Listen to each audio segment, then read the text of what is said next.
अजमेर दरगाह में भगवान शिव का मंदिर, संभल के बाद अब अजमेर दरगाह का सर्वे, जारी किया गया दरगाह को नोटिस।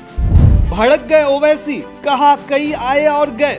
जो अजमेर दरगाह है वो भगवान शंकर का, महादेव का मंदिर है, संकट मोचन महादेव मंदिर है। ये गरीब नवाज की दरगाह थी, है और इंशाअल्लाह रहेगी। तो सारा बखेरा सुप्रीम कोर्ट का खड़ा किया हुआ है, इसलिए मैं कह रहा हूँ ना, संघी सरकार है, संघियों से और सारे संस्थाओं पे कब्जा है। कई राजा महाराजा शहंशाह आए और चले गए, लेकिन ख्वाजा अजमेरी का आस्थान आज भी आबाद है।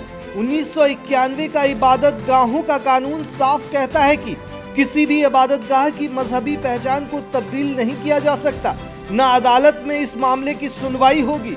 ये अदालतों का कानूनी फर्ज है कि वो 1991 एक्ट को अमल में लाए। बहुत ही अफसोसनाक बात है कि हिंदुत्व तंजीमों का एजेंडा पूरा करने के लिए कानून और संविधान की धज्जियां उड़ाई जा रही है। दरअसल ये बात असदुद्दीन ओवैसी ने कही है। संभल जामा मस्जिद का मामला अभी थमा भी नहीं था कि अब हिंदू सेना ने अजमेर शरीफ दरगाह में शिव मंदिर होने का दावा पेश कर दिया है।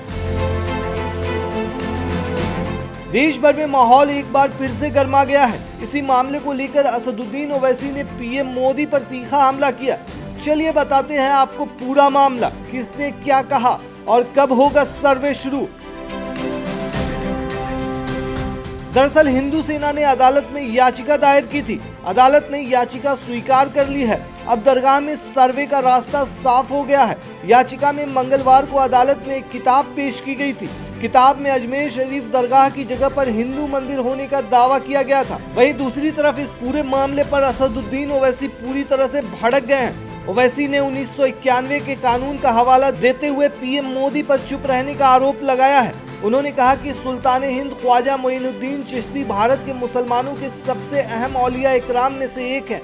उनके आस्थान पर सदियों से लोग जा रहे हैं और जाते रहेंगे। वहीं ख्वाजा गरीब नवाज की खादिमों की चुनी हुई बॉडी अंजुमन कमेटी के सचिव सरवर चिश्ती ने कहा कि देखिए, ख्वाजा मोइनुद्दीन चिश्ती रहमतुल्लाह अलैह की दरगाह जो है वो एक कम्युनल हार्मनी का, डाइवर्सिटी का और सांप्रदायिक सौहार्द और प्लूरलिज्म का प्रतीक है। यूनिटी एंड डाइवर्सिटी को प्रमोट करता है। लेकिन उसके साथ साथ अफगानिस्तान से लेकर इंडोनेशिया तक सब में बड़ा इस्लाम का मरकज भी है। इसकी करोड़ों अरबों अनुयायी हैं। पिछले 3 साल से ये बयानबाजी तो कर ही रहा है। हर जगह इन्हें जो है शिवलिंग और मंदिर नजर आता है। सदियों पुरानी मस्जिदों पे ये लोग इस तरह की हरकतें कर रहे हैं। लेकिन ये चीजें हैं देश हित में नहीं है। देश के हित में ये कतई तौर से नहीं है। हम देख रहे हैं क्या करना है, करेंगे और इंशाअल्लाह किसी की ये मुरादें पूरी नहीं होंगी कि यहाँ पे कुछ हो जाए। ये गरीब नवाज की दरगाह थी, है और इंशाअल्लाह रहेगी। आपको बता दें कि याचिका हिंदू सेना के अध्यक्ष विष्णु गुप्ता की ओर से दायर की गई थी। हिंदू पक्ष का कहना है कि हमारी तरफ से हमने साफ बात रखी थी कि जो अजमेर दरगाह है वो भगवान शंकर का, महादेव का मंदिर है, संकट मोचन महादेव मंदिर है और उसके सभी साक्ष्य हमने माननीय कोर्ट को रखे और कोर्ट ने हमारी बात बड़ी गंभीरता से सुनी। हमसे भी सवाल जवाब हुए और उन्होंने बाद में चाहा कानून अनुसार कि ये केस चलने योग्य है। हमारी याचिका स्वीकार करी है और सभी पक्षों को नोटिस जारी किया है। आपको बता दें कि याचिका में दावा किया गया था कि दरगाह की जमीन पर पूर्व में भगवान शिव का मंदिर था। वहां पूजा पाठ और जलाभिषेक भी किया जा रहा है। दरअसल परिसर में एक जैन मंदिर होने का भी दावा पेश किया गया है।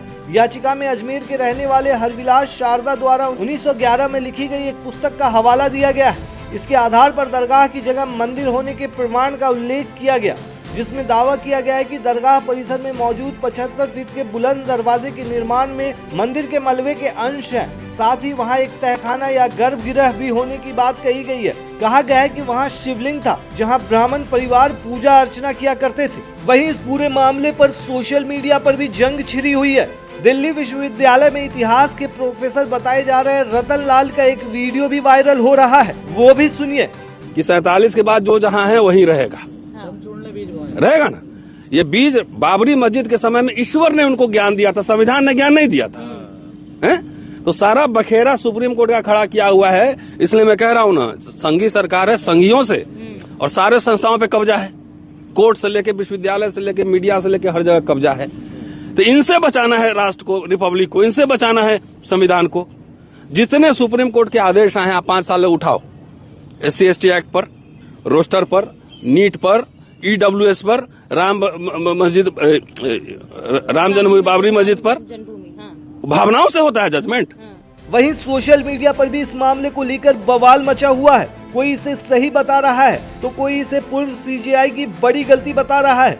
आवेश तिवारी लिखते हैं कि अजमेर शरीफ दरगाह को मंदिर बताने वाली याचिका को निचली अदालत ने स्वीकार कर लिया है। यह बीजेपी शासित प्रदेशों में निचली अदालतें जो खेल कर रही हैं, दरअसल इसके पीछे ये शख्स जिम्मेदार है। वो कहते हैं कि पूर्व चीफ जस्टिस चंद्रचूड़ ने 2022 में ज्ञानवापी मामले की सुनवाई के दौरान मौखिक टिप्पणी की थी कि पूजा स्थल अधिनियम 15 अगस्त 1947 के पहले बनी किसी संरचना के धार्मिक चरित्र का पता लगाने से नहीं रोकता है। दरअसल जब चंद्रचूड़ ये देश की सबसे बड़ी न्यायिक कुर्सी पर बैठकर बोल रहे थे तो वो नहीं, उनके भीतर बैठा छोटा मोदी बोल रहा था। उन्होंने आगे लिखा कि पहले संभल और अब अजमेर कोर्ट का यह आदेश संविधान और पूजा स्थल अधिनियम का खुला उल्लंघन है, जो 15 अगस्त 1947 से पहले बनी किसी संरचना की स्थिति को बदलने से रोकता है। अभी 5 जाने गई हैं। निचली अदालत द्वारा कानून के विरुद्ध ऐसा आदेश कैसे दिया जा सकता है। वहीं रमेश शर्मा नाम के एक यूजर लिखते हैं कि अजमेर शरीफ की दरगाह 800 साल पुरानी है।